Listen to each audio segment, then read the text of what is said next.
Hey, you awesome folks! Thanks for taking this journey of discovery with your guide, Keith Haney. You're listening to the Becoming Bridge Builders podcast, your favorite podcast for everything from racial reconciliation to education innovation, justice reform, and leading change in the 21st century. This podcast is for people who love to be challenged with difficult topics, but want practical solutions to solve these challenging issues. Becoming Bridge Builders makes change possible. Each week on the podcast, Keith invites innovative thought leaders to share how they are building bridges in their area of expertise. You will hear breakthrough ideas and concepts that are changing the world. He's featuring guests who are best-selling authors, leaders at Microsoft, entrepreneurs, leading educators, professors, lawyers, and so many more. Listen in to learn how you can be the bridge to the change you are seeking. Hey, you awesome folks! Thanks for taking this journey of discovery with your guide, Keith Haney. You're listening to the Becoming Bridge Builders podcast, your favorite podcast for everything from racial reconciliation to education innovation, justice reform, and leading change in the 21st century. This podcast is for people who love to be challenged with difficult topics, but want practical solutions to solve these challenging issues. Becoming Bridge Builders makes change possible. Each week on the podcast, Keith invites innovative thought leaders to share how they are building bridges in their area of expertise. You will hear breakthrough ideas and concepts that are changing the world. He's featuring guests who are best-selling authors, leaders at Microsoft, entrepreneurs, leading educators, professors, lawyers, and so many more. Listen in to learn how you can be the bridge to the change you are seeking. Welcome to Becoming Bridge Builders, where we talk today with Morgan DiNicola. She is Executive Director of DiNicola Family Foundation, an organization dedicated to doing good while honoring those who shared the commitment. She also serves as vice chairman of the Humpty Dumpty Institute in New York, working with the U.S. Congress, the State Department, and United Nations and international embassies to foster dialogue on critical global issues. From leading congressional delegations to the UN in Rwanda to launching initiatives like Cosmos Cares, mobile healthcare van for remote villages in Lesotho. Oh, there we go. Morgan's impact is felt worldwide. She's also deeply involved in humanitarian awards, global health recognition, and wildlife conservation. Today, we explore her journey, her passions, what drives her to build bridges across cultures and causes. Welcome, Morgan, to the podcast. Thank you. I'm excited. Had not seen that country before, so that was a tongue twister there. It's a tough one. That one's a tough one. So I'd love to ask my guests this question. What's the best piece of advice you've ever received?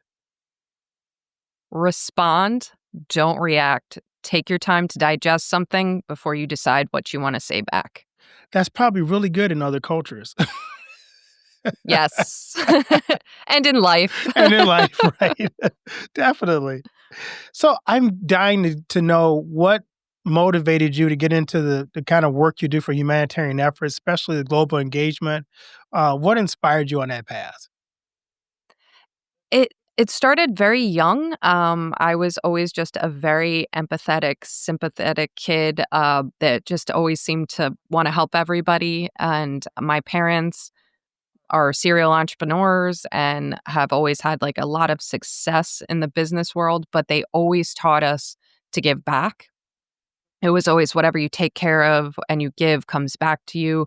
So we were taught from a young age to put care into anything that we did. And then throughout the course of my life, every profession that I had just didn't quite feel right until my first trip to Africa, actually. Wow. What part did you go to in Africa initially? The first trip was Malawi. That was my first trip, and that's actually how we had the birth of the mobile medical van. Okay. So tell us a little bit about your foundation. What's your vision? Who are you impacting with your foundation? So we have 4 passions, and it's cultural diplomacy, humanitarian recognition, global health, and conservation. And we believe that each of these things represent our family in a lot of ways because we've we've been impacted by each of these things. And I'll start with the humanitarian recognition. Our family was always involved in sports, especially football. We were lucky enough to be one of the owners of the Philadelphia Soul, the indoor football team.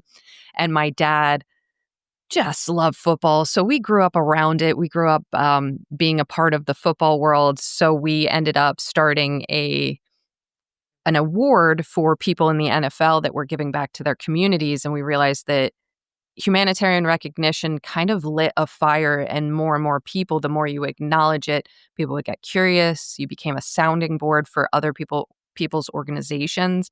And it kind of creates this beautiful community of people that give back. And then we have World Health.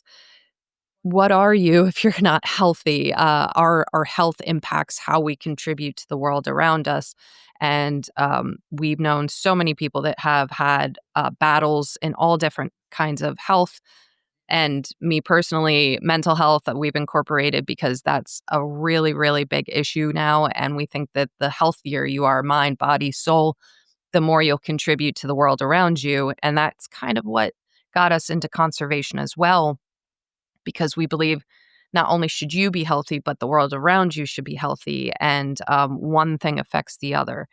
And the way you treat your environment is a reflection of self. So conservation became very important to us as well. And then cultural diplomacy and diplomacy. My grandfather was an immigrant, came over from Italy, and my family is so diverse. So many different groups have married into our family. We have so many different cultures kind of woven into us. And we believe that culture is the reason we make a lot of the decisions that we make. And the better you can understand somebody's culture, the more you'll understand where they're coming from. And you'll learn something about yourself too, because you'll be like, I didn't know I'd like this music or this food or meditating. Or the more you expose yourself to these different cultures, you'll also learn more about you as well. So those four pillars, as grand and vast as they sound, really represent our family, and we think are very important things that will make you a more of a contributor of the world around you. I love that. Let's dig into some of those because I want to really kind of hone in on a couple of these really interest me. The world health part of that. Tell me a little bit about how you walk into cultures that maybe don't have our medical background. And I've always known, because I've worked a lot with different ethnic groups from other countries, and I realized that you got to be careful when you're providing help and assistance, that you do so in a way that still respects the culture that you're going into. So how do you bring something like health to maybe countries that don't have the same kind of systems and processes that we have? I think the first thing whenever you go into any culture that isn't yours is ask what they want. Right. Ask what they want to see, ask what they need help with, rather than going in there like, oh, I'm ready to do this, because more than likely it's going to be something that they don't want or need. So I think first is evaluating the level they're at and what they really want. And then I'm a connector. So if it's something that I can personally provide through the foundation, I'm going to want to provide them exactly what they want. And if it's something that I can't, I'm going to find a way to get them in touch with somebody that can provide that. And I'm going to assist in connecting them and then kind of facilitating what is necessary for them to have success. And that, like the mobile medical van that we did donate, that is doing a lot of work in those villages, we went in saying this is what we wanted it to do. And as we worked with the communities, we're like, they didn't want that. They wanted malaria netting. And I was like, oh, I didn't even think about that. And that's something that's so beneficial. So I really think it's a lot of listening again on what specifically they want to see happen, and then promoting things that they're already doing, because every culture is doing something right and something great and something different. And then that goes back to being that soundboard for what it is they are doing. So with the American Thoracic Society, we were doing scholarships where we would fly people in from different parts of the country that couldn't afford to come here to show what they were studying or show their results or their ideas on how to cure something or resolve an issue. So it's also about seeing what they already are contributing and being a platform to boost that and elevate that. As someone who's worked with the UN, with Congress, with embassies worldwide, tell me a little bit about how you, first of all, navigate all those different agencies and bureaucracies to get help to the people that need it most. I bite my tongue a lot. No, I um it's actually really interesting because I work mostly with US-based embassies on foreign soil. So I facilitate these dialogues between our government and what the country wants in that, like specifically what their government wants, and kind of keep these dialogues of um, what we know, what you know, our solutions, your solutions, and kind of merge them and have these conversations of, okay, this is something that you've experienced that I've never experienced, but this is how I think I would want to resolve it. But this is how you want it resolved. And kind of, again, getting people to have these calm, collected conversations with one another and getting the right people in the room and humanizing. And I think that's something that we kind of forget with people in authority, that these are humans. They make mistakes.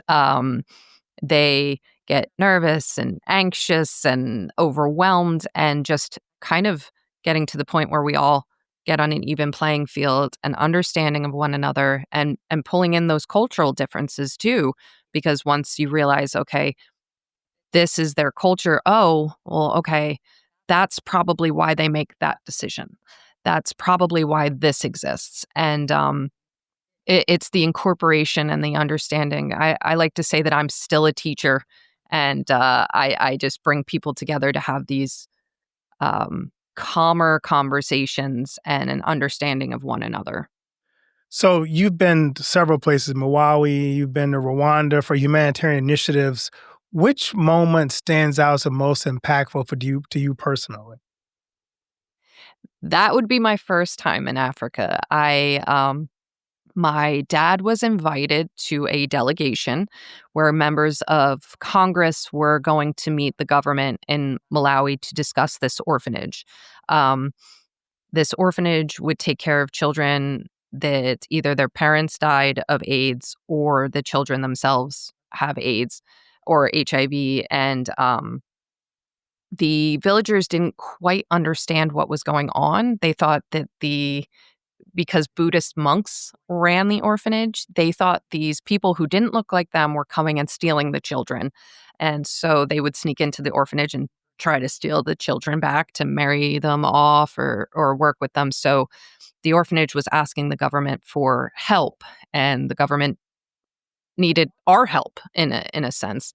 And I found this very fascinating because I was in marketing. I had nothing to do with any of this. My dad just asked me to go and take notes, and I kind of fell in love with what was necessary to understand one another and navigate this. And I got to spend time in the orphanage, and that was really what truly changed me. You would see these kids who may have gotten treatment and then would get really sick but bounce back so fast. They just wanted to play with their friends and, play soccer. But there was one girl. Her name was Comfort. I will forever remember her. And she was 2 years old, and she never smiled. And she, I think she had HIV, and she just wouldn't smile. And I just scooped her up, not even thinking. I was like, I need to hug this kid. And she was looking at my hair, and my hair was in a ponytail. And I was like, oh, I guess she's never seen blonde hair. And I took my hair out of the ponytail and I rubbed it on her face, and this big smile just came across her face. And I felt something. Like, I felt like I just had a moment. We didn't understand each other, but we did. And I came back home, and first off, everybody was making jokes like, no, you can't take her home. I was like, I want to. I'll take her right now. But I went back home, and luckily, at the time I was working for my parents, and I said, I can't do this anymore. And they were like, what are you talking about? And I said, I need to be doing more. That was the first moment I think I actually felt alive. And like a fire lit in me. And I didn't know how or what. And my parents were like, what do you want to do? And I was like, I don't know. And I went back to school because I thought it was to work with animals. And then my parents were like, you know what, let's come back. And we want to start out as a very small charity that was Cosmo Cares. And they're like, we want you to learn and run this. And I hit the ground running and was just a sponge. I still am learning from all these people around me what it takes to really kind of contribute to these different groups. And I continue to learn. And I kind of melded my family, taught me a lot about business and then charity. And it became this kind of beautiful melding of philanthropy and business and what it takes to kind of make things successful and sustainable. I still am learning. I still try to do some programs that are not successful. But I'm very lucky that I just will team up with anybody that's trying to make a difference and try to learn from them. And I've really grown to love what I do, but it really started with that little girl Comfort. It really started with her. What are some of the challenges that you've discovered in the projects you've undertaken with your foundation? Again, it's wanting to do things a specific way. You Right. jump in and you're like, I have the solution to all of your problems. And people will be like, I don't want that, or no, that's not going to work. And I always want to like fly before I even crawl. And I think the hardest thing for me to remember is to slow down, listen to everyone, do your research on what's been there before. I mean, philanthropy has been around since the beginning of time, people trying to help people. And the issues have always been the same.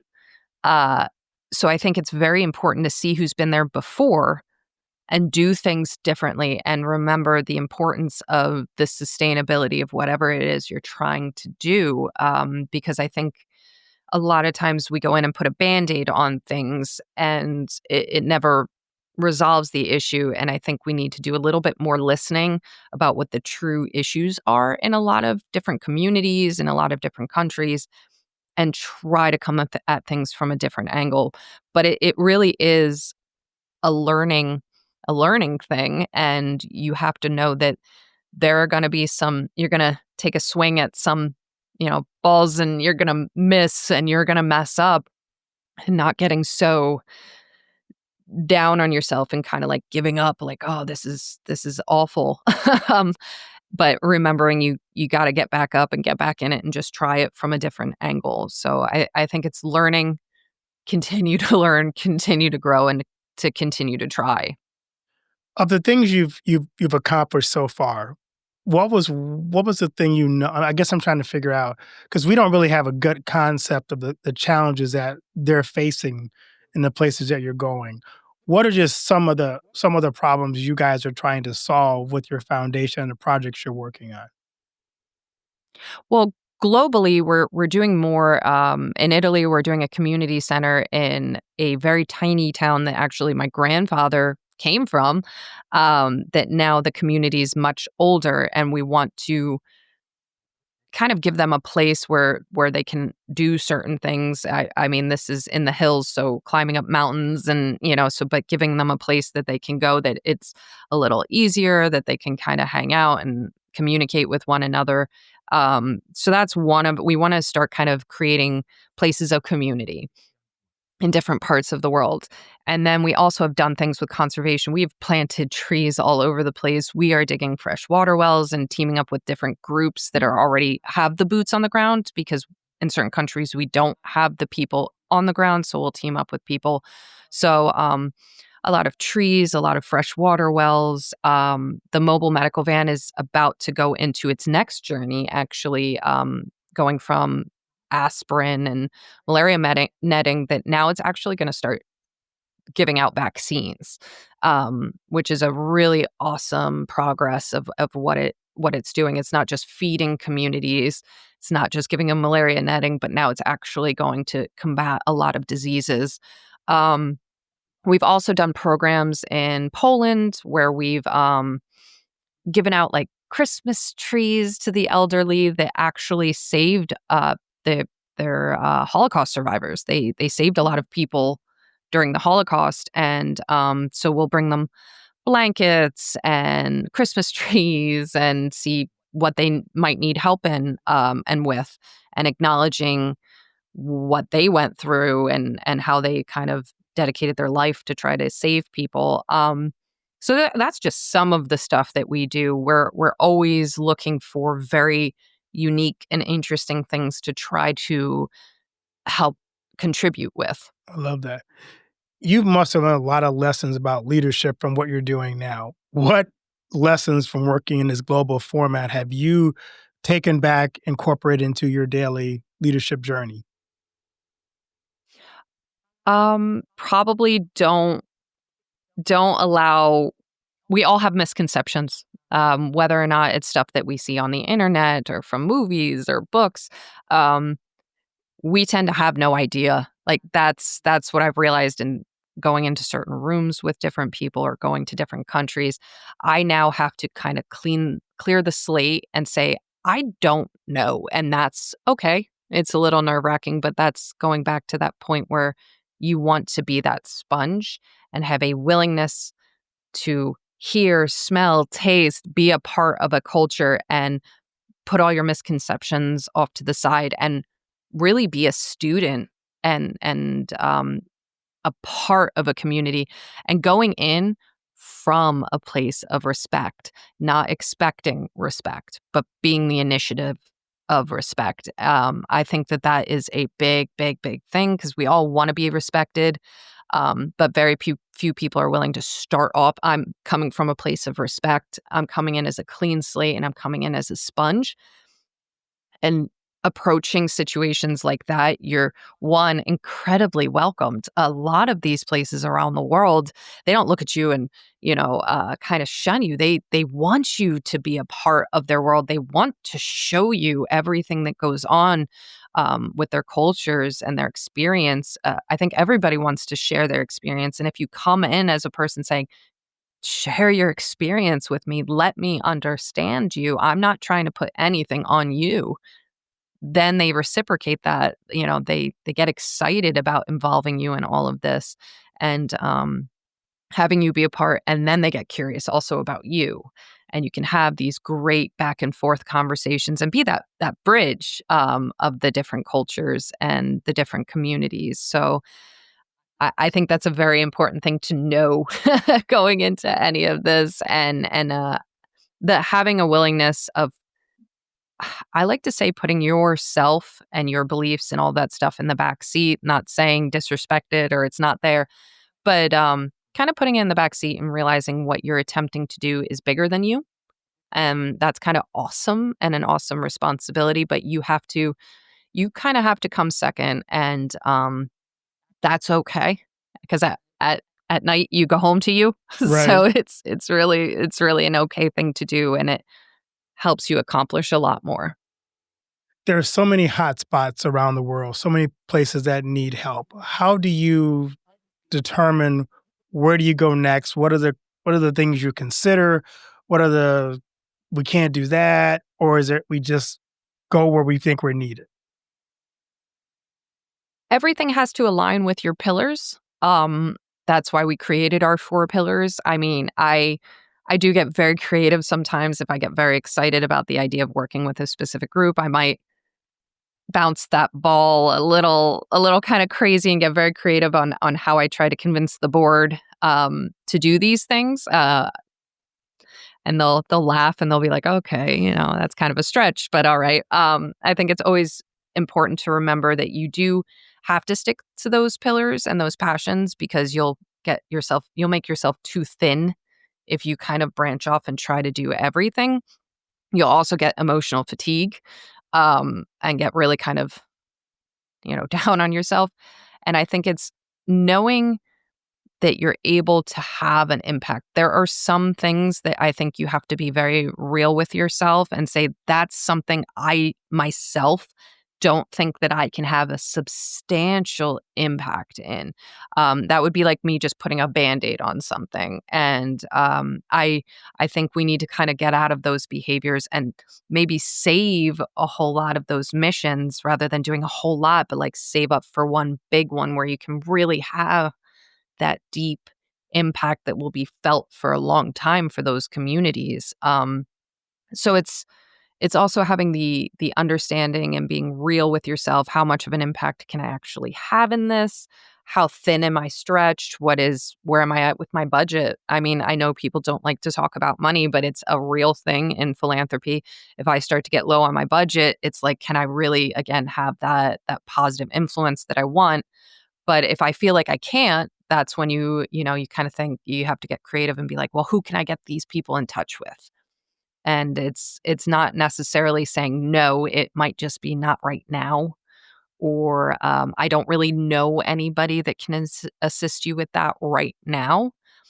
And that reminding yourself that that is okay if you have to say no. So it's not really any specific country. It's just knowing when these requests come in, what I can realistically have a good, solid impact on. When do you know when your work in a place is done? You can, because you kind of think sometimes that maybe it's not beneficial to stay forever. So how do you know, well, I think we've done all we can do here. And it's probably hard to say goodbye, I'm assuming, to some of these places you've spent so many years in. I don't think I ever really say goodbye. Okay. I don't think that I do. I just say like, okay, it's kind of a pause until the next thing might come around. But I think you'll know when you're no longer. How you judge the impact is you do it person by person, really. If you don't see that light, if you don't see that person feels seen or heard or fed or has water or things like that, then you know that your impact isn't where you want it to be. And again, it's not, you have to be real with yourself. It's not an abandonment. It's a reality of this isn't working out the way I wanted it to.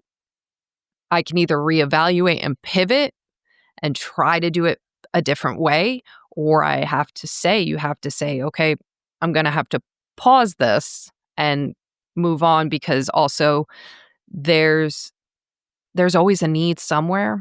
And if you're not really truly making that positive impact that you want in that one place, you have to realize you have to move on to the next thing where you can have another positive impact. So it's that you'll know. I mean, I hate to say it like that, but I mean, you'll start to feel it and you'll be like, people aren't as excited and they're not really getting a whole lot out of this. For listeners who are going, this sounds like something I really want to do. What advice do you have for someone who says, I want to go into a community and I want to make an impact, especially globally? What steps should they take?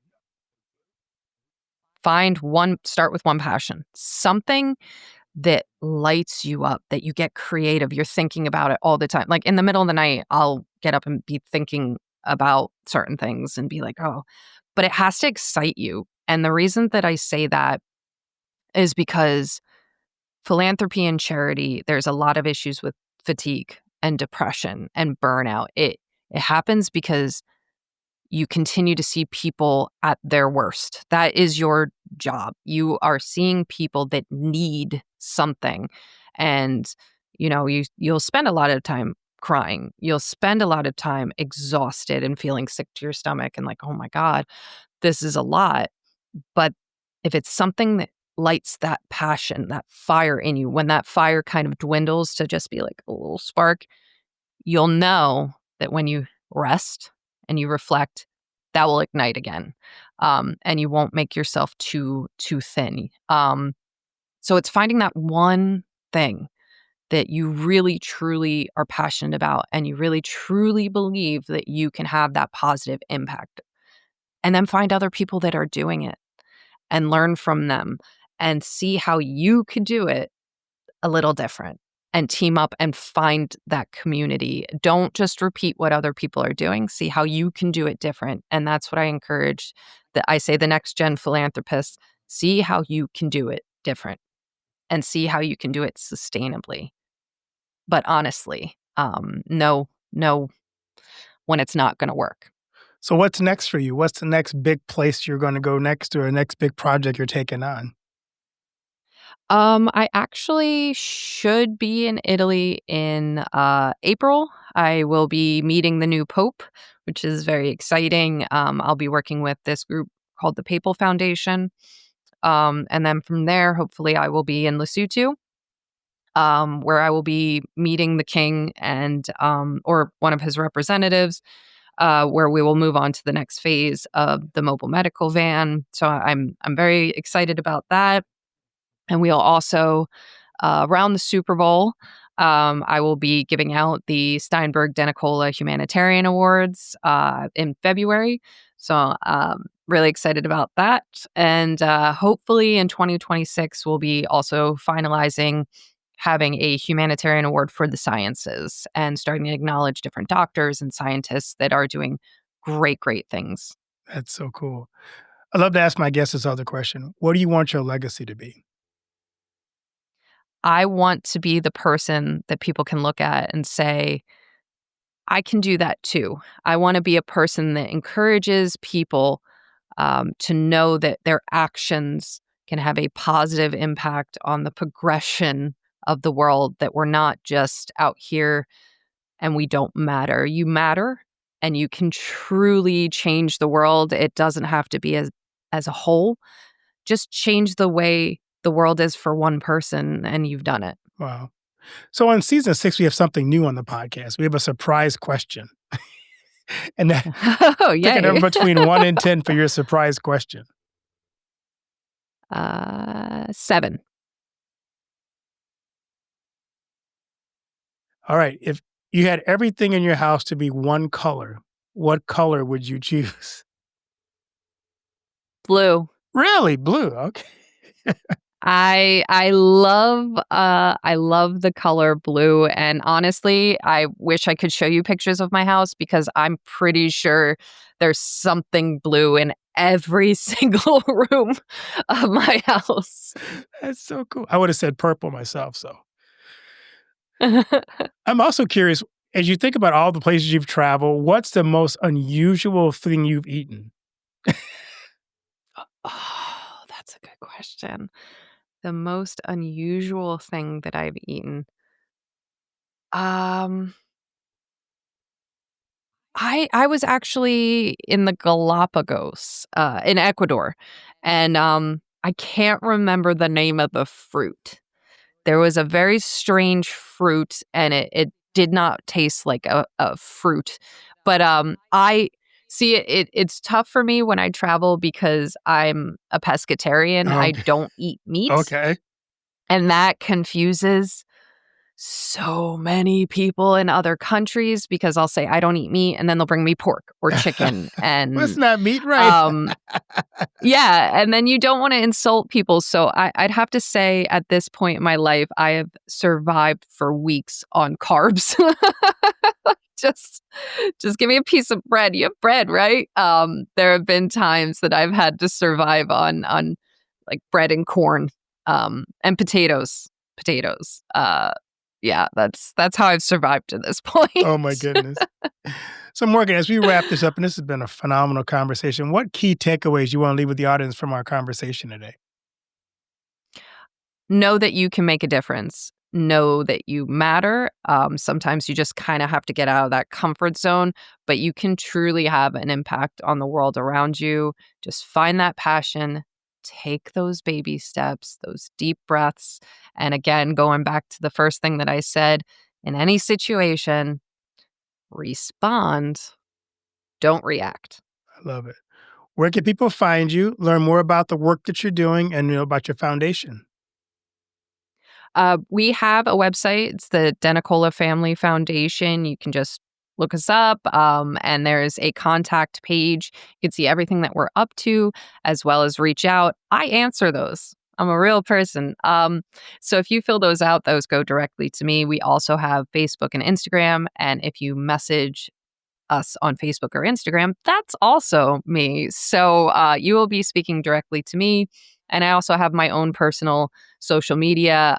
It's public. I did that intentionally to kind of regain the trust of people running these philanthropic groups and kind of allow people to see I'm a human. A lot of those social media posts are pictures of my dogs or or me just cooking.